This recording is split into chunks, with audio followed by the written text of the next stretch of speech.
Calm down. I can't trust Sky for anything.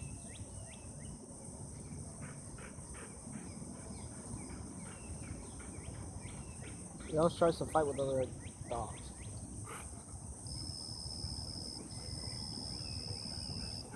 It's totally off topic.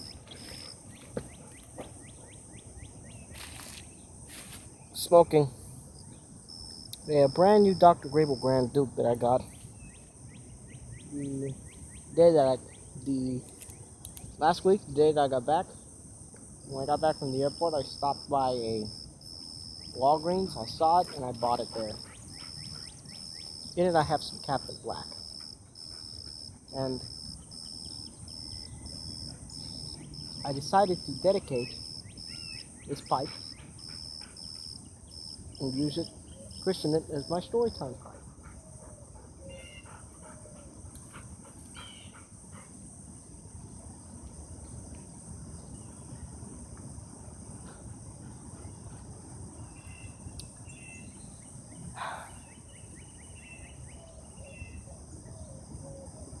So Dr. Grabow, I can't really expect nothing less than magical.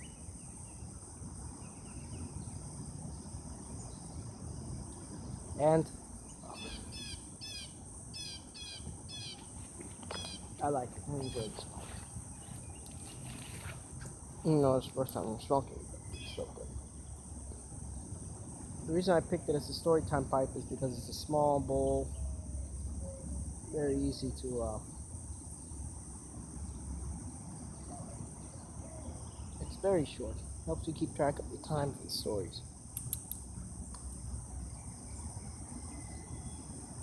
And for today, I'm a little bit lower down on this awning, on this ramp. Usually I sit higher up, but today I decided to sit a little bit lower. Closer to the creek bed. Well, not the creek, the bayou bed.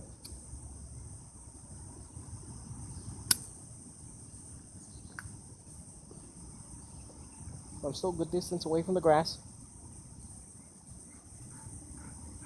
It's good. You know, Sky, I think this is what we're going to do from now on. As soon as we get here, I'm tying you up because I can't trust you walking around. Especially not at this time. In the summer, forget it. You can't have your dogs free. Because other people walk the dogs and they're free. In the wintertime, you can do whatever you want because no one goes out with their dogs. Me? Go out all the time. I get a chance. It's a little past 6:30. It's early in the morning. Sorry, you had a mosquito on your leg.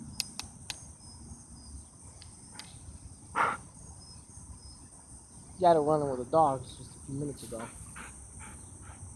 Pitbull.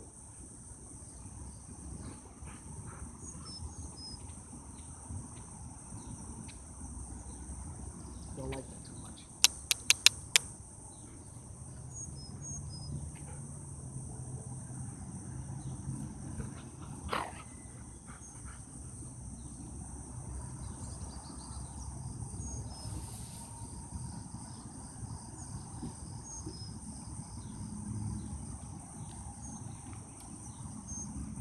Well, I think I might tell you guys a story since I'm smoking the story time pipe. That's why I'm here. Let's get into the story. Sorry for taking so long. Now,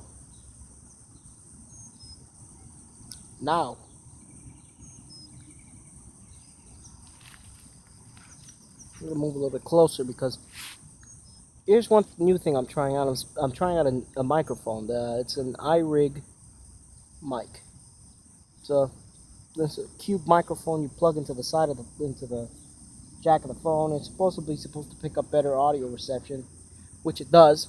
You know, with The good thing with this is that it picks up the voice and it doesn't pick up much of the background noise. But one problem with it is that it's a little too soft. For these outdoor trips, I might not use it because it's very beautiful to hear these outside noises. Which I don't know how well you can hear them. You know what? I'm gonna go on my tour today for right now, so you guys can get the mood.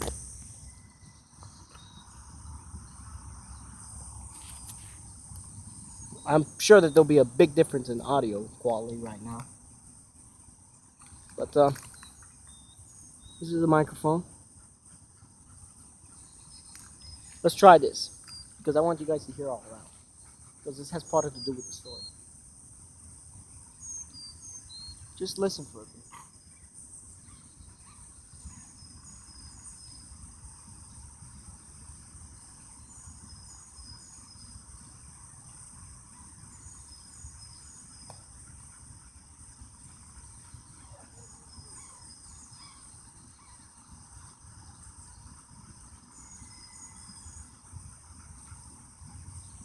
I don't know if you guys can pick that up, but it's a symphony of sound.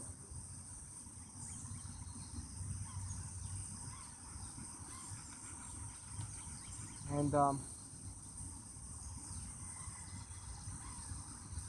coming out here to the bayou near my house, this is my backyard. And it always has been, since as long as I can remember. Now we start the story, 7 minutes in. Outside. Anyway, I call myself the last of a generation.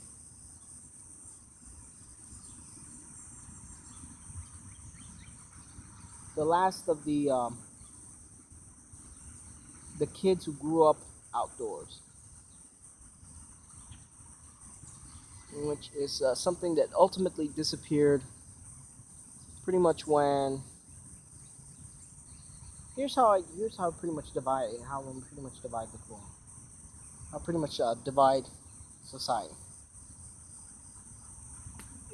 Once the smartphones came out, well, at least in my opinion, once the smartphones came out, iPhone, stuff like that, it cut everything down the middle. And we became more social. We became more social, kind of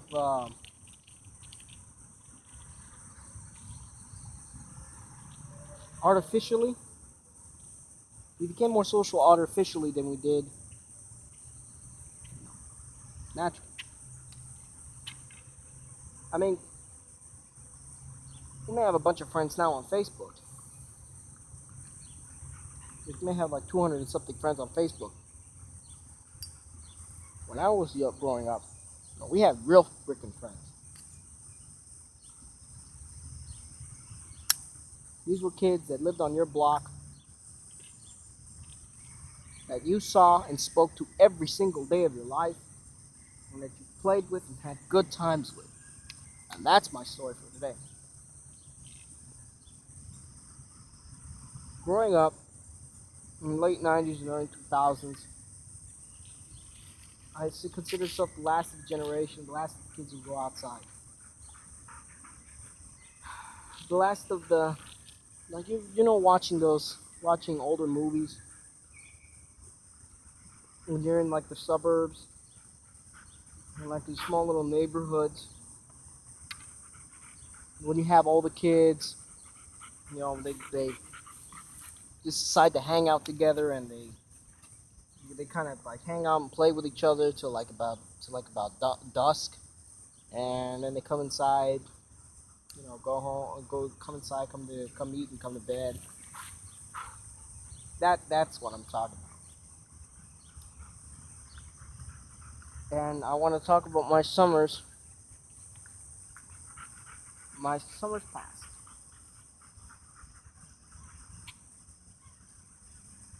Because here's something that I've noticed as an adult. as far as an adult that I am. I'm just barely starting.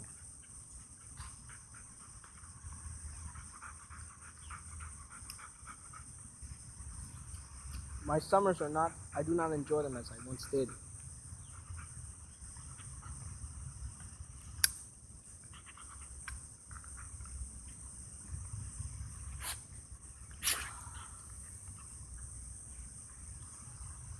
When summer would go out, since we didn't have much of a care, it was a free day. And I remember growing up with some of the kids on the block.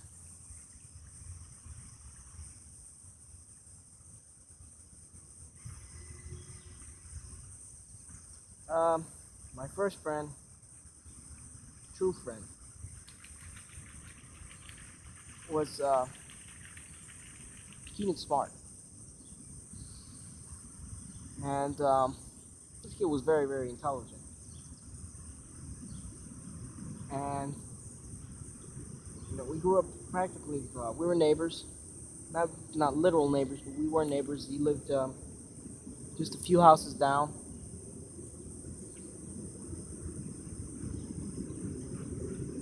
And I met him in kindergarten. And we were friends from kindergarten all the way up until fourth grade. Fourth grade, we had the unbearable that he moves. And after that, I never see him again.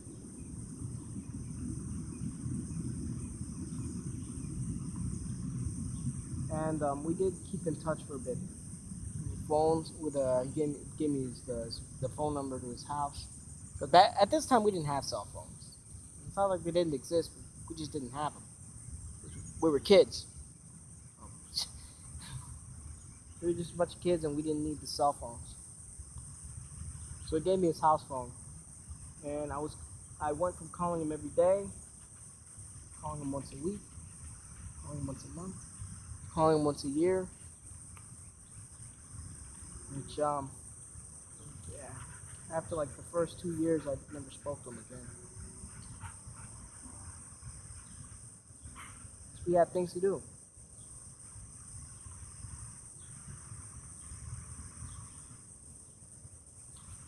My other friend, uh, his name was Jesse, and Jesse was a bit odd. Met him in first grade, and uh, actually we were friends for longer, but we weren't as close. Like I met him in first grade, and went on to high school. I graduated with him. I believe he's in Austin right now. Haven't spoken to him since.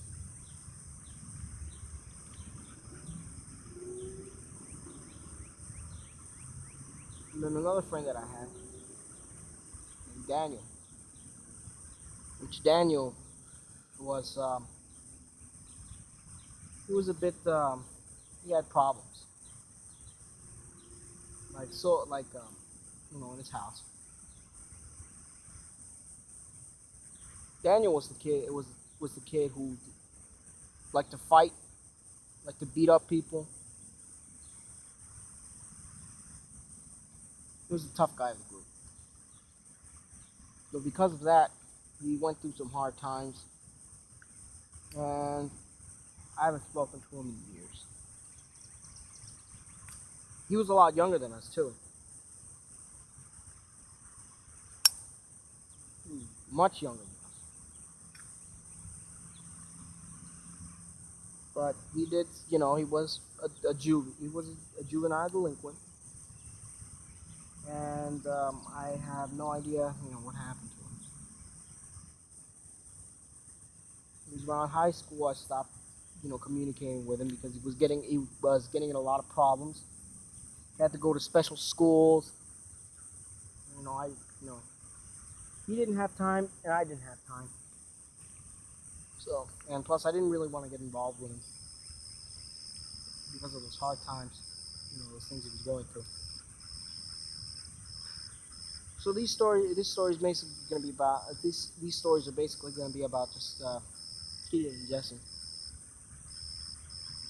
because I didn't have much things with Danny, because he was kind of the later generation. Anyway, me, Keaton and Jesse, we ventured out through this whole every summer. We just go a little bit farther, by exploring and doing things that kids back then could do. We would get home from school, tell our parents, can we go play with such, and then yeah, sure. And what we do is we all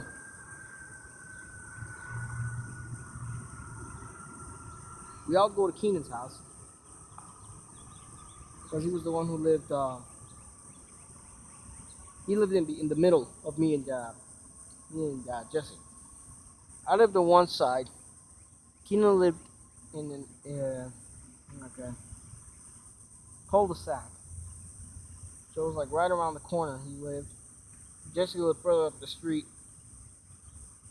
So we don't meet at his house because it was in the middle. And we get there and we we get there and we do our homework first. Shows the type of kids we were. We would always do our homework first, which we got in trouble for that because the teacher would suspect us of cheating. Because it's kind of odd that you have these three kids that have the same answers on their test, but I'm pretty sure that there was a bunch of other kids that did that. That happened to some other kids as well. Because this was back then when you can do this stuff, and when kids bothered to do this stuff.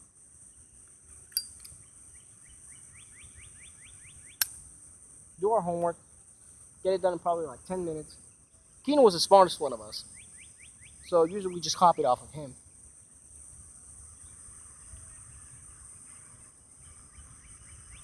Even though Jesse was the oldest, miraculously. But we'd all copy off of Keenan because he was the smartest. He was actually the youngest. So we copy off of him. And then, we get ready to play. And the games we played back then, there were pretty much a lot of adventure and, type of exploring games. There's a bunch of birds flying around right now. We'd often do like counting, like try to figure out how many birds of each kind we can see. And we did do a lot of bike riding,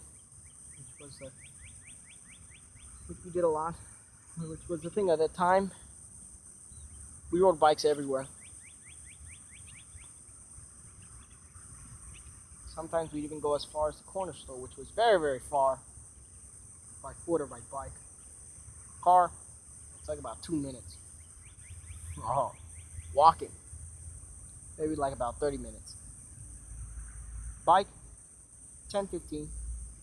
Always go to the corner store and we'd always buy we used to buy Arizona teas because they were cheap. They were only $1. The sodas were more expensive. Actually, no. Arizona tea was a lot cheaper back then. I think it was 75 cents back in the late 90s, early 2000s. It was like 75 cents.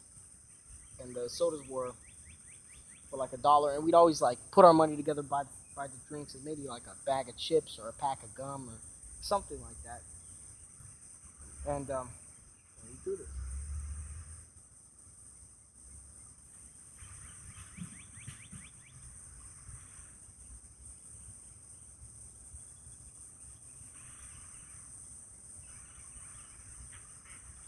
And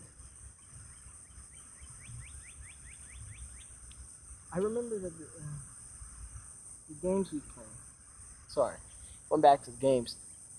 They'd oftentimes be these like adventurous type games, like let's go explore this alley, or let's go explore back here. And we'd always come back here to explore the bayou. We did play some sports. As I mentioned, we did go biking. We did biking. We played a little bit of basketball. Baseball. No, we never played baseball and football, and that's just because our lawns weren't big enough for that. Uh, well, here's the thing. Keenan didn't have very much of a lawn. It was fairly small. Jesse's house was too far, so we didn't want to go because he did have a big lawn. My lawn was the crowded lawn. It had like trees and flowers and all sorts of stuff. The same things that I have now. We couldn't play there, so we never played football. We did try and play baseball sometimes, but the problem with that was it wasn't, we had to, we were kind of constricted with baseball.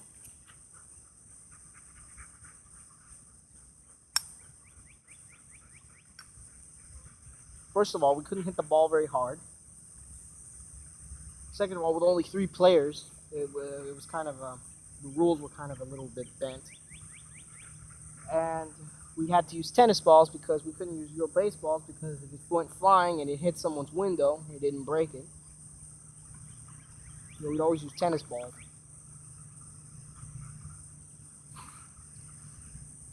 And we did what we could, but we mostly did bike riding and adventurous stuff. And we collect all sorts of animals. We come back here to the bayou all the time with an adult. We were always with Keenan's dad, who was a veteran, who served in Korea. He was a Korea War vet. Both his parents, him and his mom.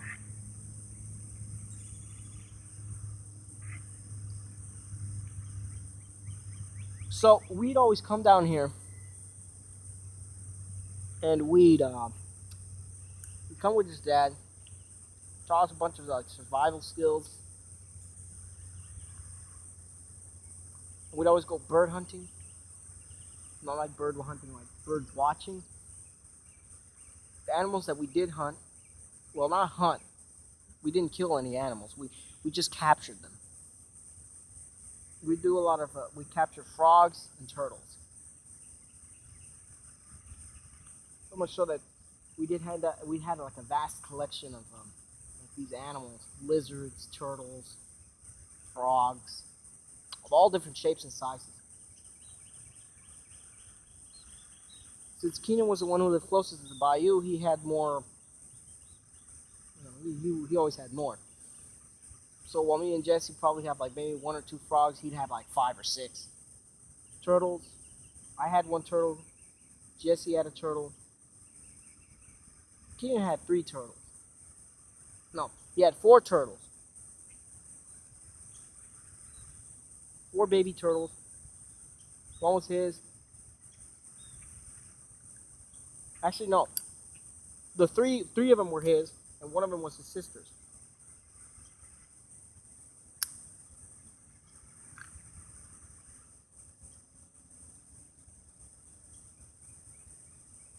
And he captured these. He bought one of the turtles and got interested in the turtles and decided, he lived near the bayou. There's a bunch of turtles here, so we caught the rest of them, which was a very dangerous thing to do this turtle hunting here in the bayou. Basically, we'd take a crab net, those round crab nets, and we would tie like a piece of bread inside, and that was very difficult to do, to tie the bread inside of this basket, because one, the bread would most likely, we would use like stale bread, like maybe like croutons, and we would tie these inside because we used croutons because we used the regular sandwich loaves. They break apart when we tie them, and when we throw them in the water, they just disintegrate. So we tied the croutons on, threw that in the water, threw some croutons on top to attract the turtles, and then they fall in the basket and we pull them up. And depending on the condition of the turtle, depending on how clean it was, moss-wise and everything. We throw the very dirty ones back, and we keep the clean ones, and we kept them as pets.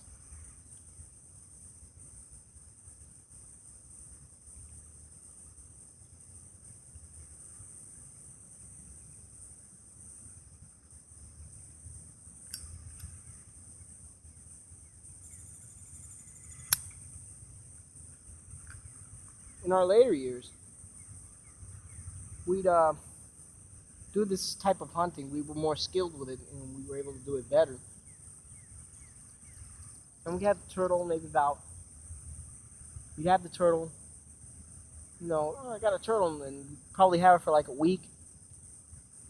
And then as soon as we started getting bored of playing with the turtle, we'd throw it back in the bayou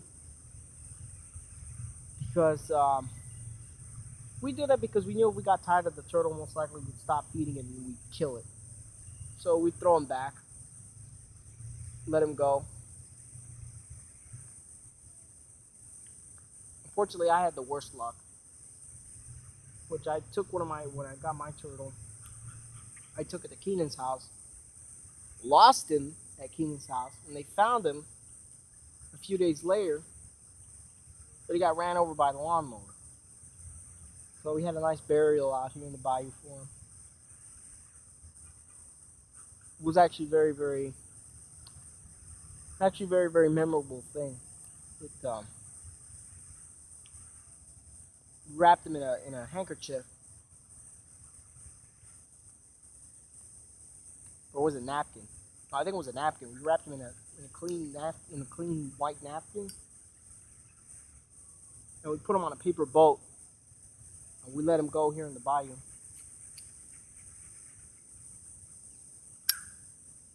And,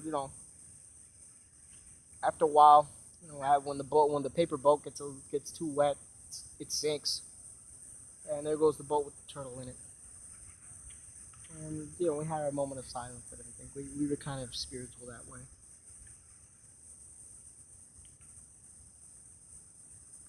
The frogs was a different story. We didn't really have them. The burial we didn't really have that much care for the frogs because we probably had them for like a day or two, and then they got discovered, and then our parents would force us to throw them back. No, not very much connection with the frogs.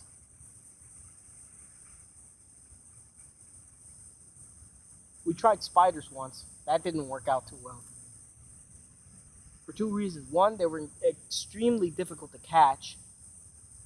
And two, our parents didn't want them. Dragonflies. We tried dragonflies, but we didn't know anything about them. So we probably had them for like a day, and then it would die. And that didn't work anymore because we didn't know anything about dragonflies.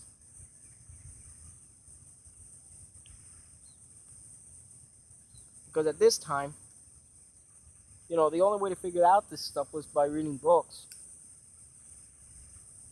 There was internet, but it wasn't, the internet that it is. It wasn't as advanced as it is today. We still had dial-up. This was early 2000s. We still had dial-up and net zero. I remember that. And internet was really slow. We didn't really care that much about looking that up. Books? Oh, there were books on dragonflies, but they didn't tell us anything on how to take care of them because they never expected us to keep them as pets. We just to observe them.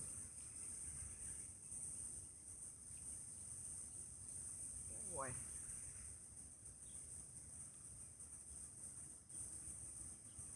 In our later years, we did go a little bit less adventures, and we stayed more to home. But even then, we were still active.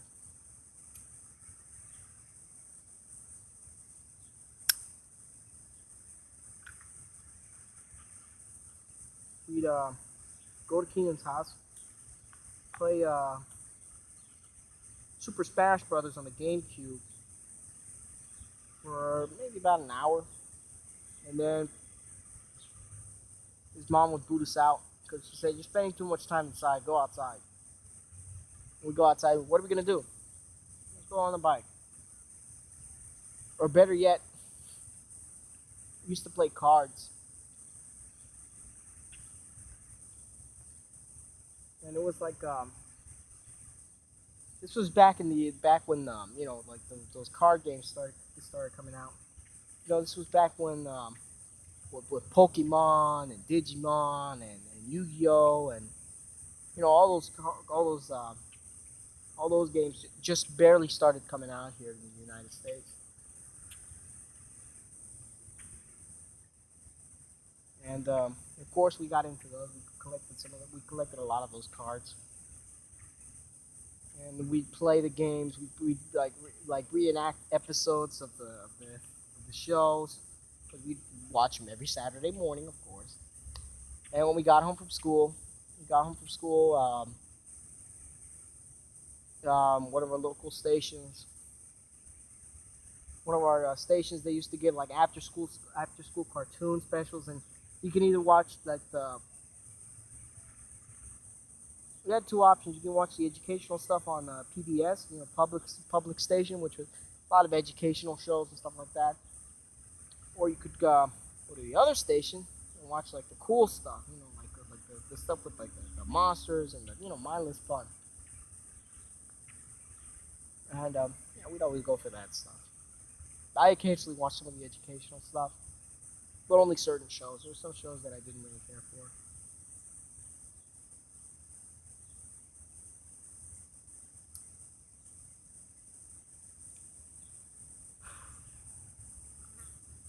All that's gone now. You know, all that's gone. Those days is what I'm trying to figure out. And we did spend a lot of our time outdoors. Maybe if I would have continued, I probably would be a lot in better shape than I am now. But no, once you hit middle school, you don't have time for that anymore. And plus, you're usually too old to be doing all those kiddie things.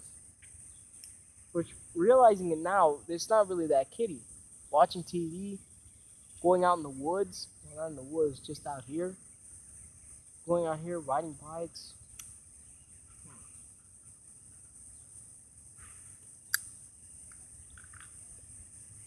In middle school, if you weren't on a team, forget it. You weren't getting any exercise because you needed a reason, an excuse to do exercise in middle school because they pack you up with so much work, homework, and projects, and all that crap. You didn't have time for anything anymore. And once I got into high school, I kind of forgot about it. I kind of like never did all that. Never did any of that stuff. I didn't start walking sky until after I got out of high school. I did get my exercise in high school though. I was on the swim team, somewhat, and I usually walked home from school.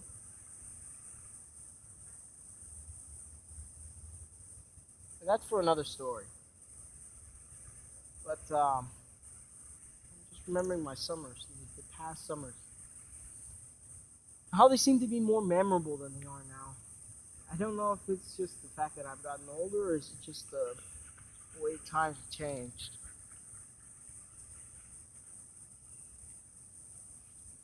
Holy crap! I've been blabbing on for 30 minutes. Well, it's a story meant to be long.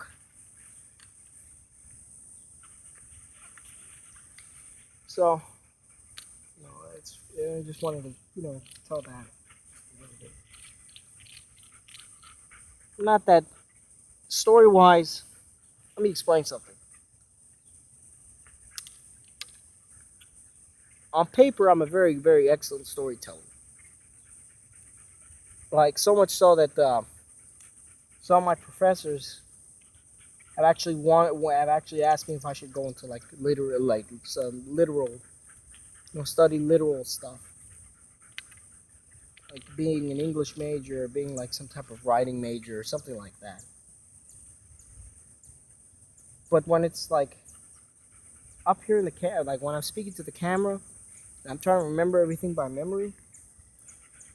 By then, it's much more difficult, and it's because the thing is that it's not that I can't think of anything to say; is that I have too many things to say. That's why I like pause and I usually become trying to figure out, okay, what can I say? What should I say next? This, or this. And on paper, I can easily just write it down and hear how it's and read how it sounds. Here, I can't do that. Once it's out of my mouth, it's out of my mouth. I can't change it. So, in the future, I hope my stories will be a bit better. I'm gonna practice this a bit. Well, anyway, I'm gonna leave you guys for now. Maybe later on I'll tell you guys another story. But until then, go off for now, my